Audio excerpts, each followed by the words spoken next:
Hi there. How are you today on this beautiful Wednesday afternoon? It's gorgeous here in Houston, if you can tell. Oh, the sun is shining.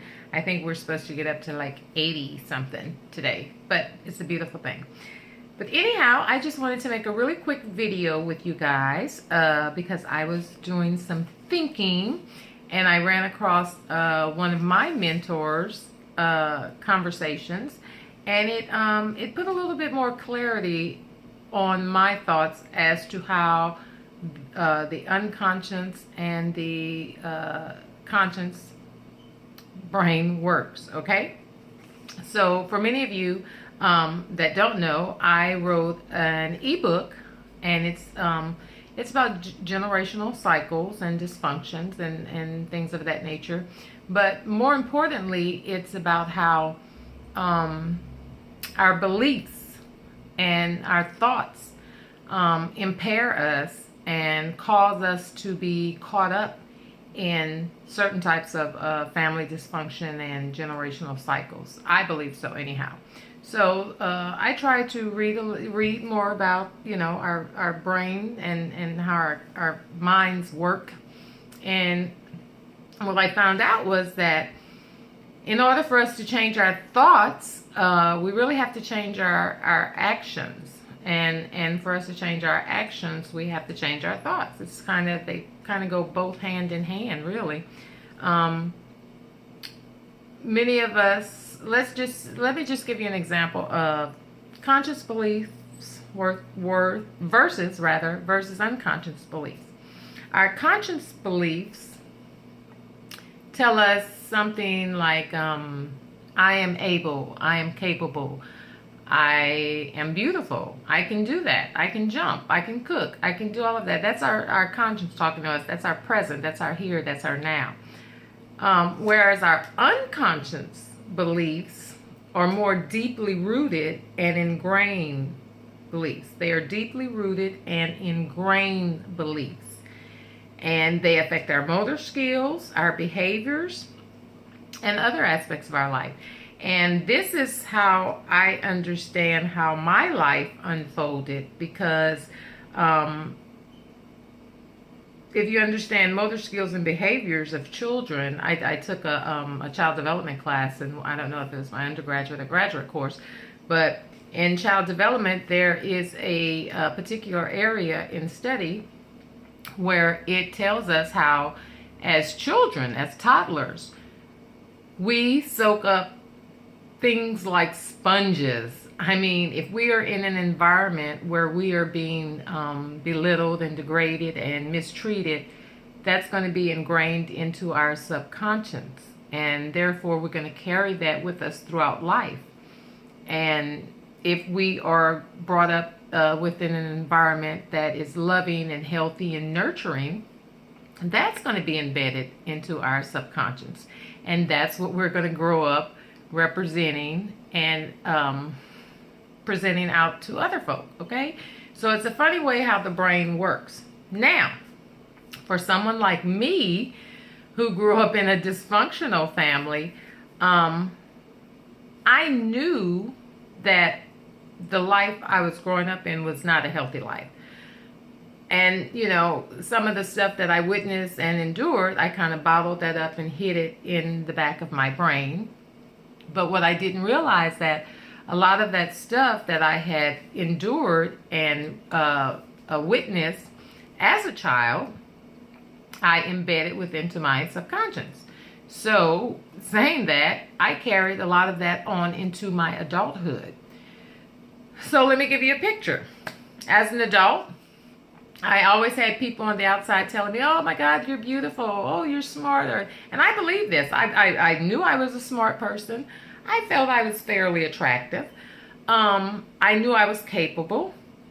But something in the back of my brain just kept telling me that, no, you are not.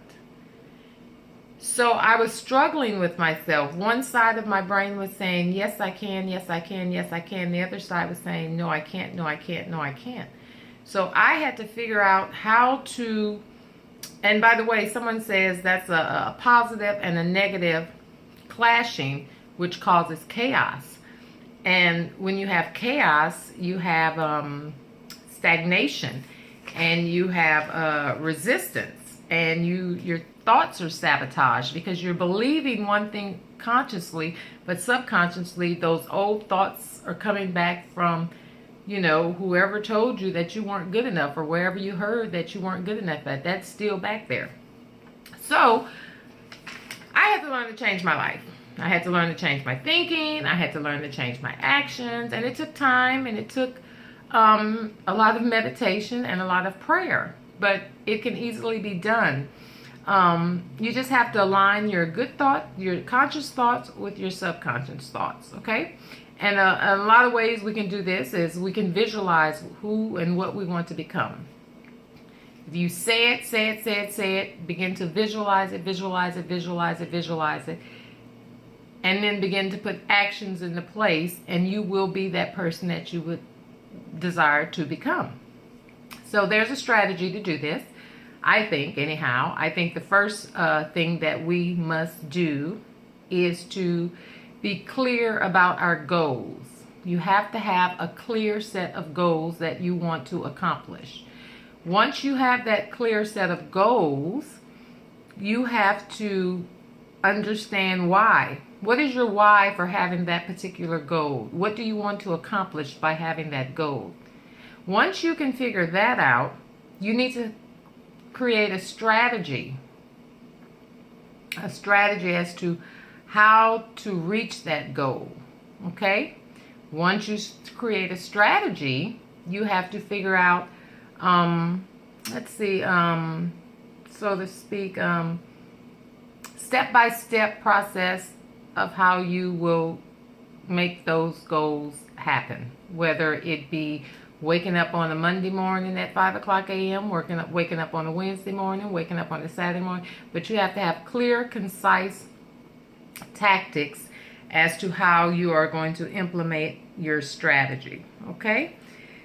So, that's really how you begin to change your beliefs. I believe that in order to change your thought process, you have to start implementing action into your thoughts. So if you believe you're capable, if you believe you can do this, if you believe you're that, if you believe that, you can't just sit there and believe it, because something in the back of your head is telling you, no. That's why it's not happening. Now, until those goals that you believe in start coming into fruition, you have a clash going on with your brain. So, at one point, I used to say, oh, I would love to write an ebook. I would love to write a cookbook. But I was not doing that because another part of my brain was telling me, who do you think you are? You can't write no ebook. You can't write no cookbook. Who do you think you are? So that kept making me put it off.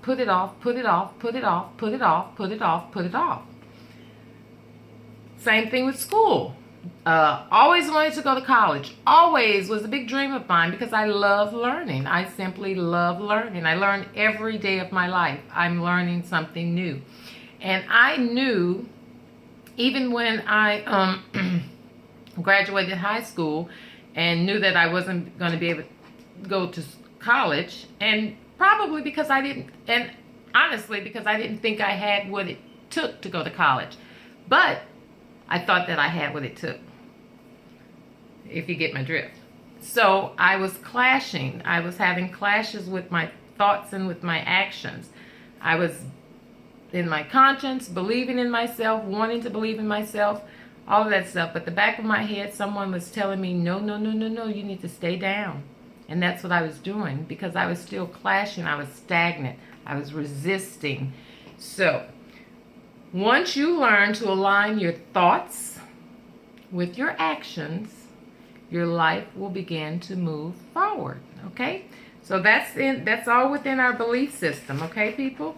And I really do believe in this stuff because I am the perfect example of someone who experienced a not so well upbringing, but yet I was able to figure it out, realize what was going on with me and with my life.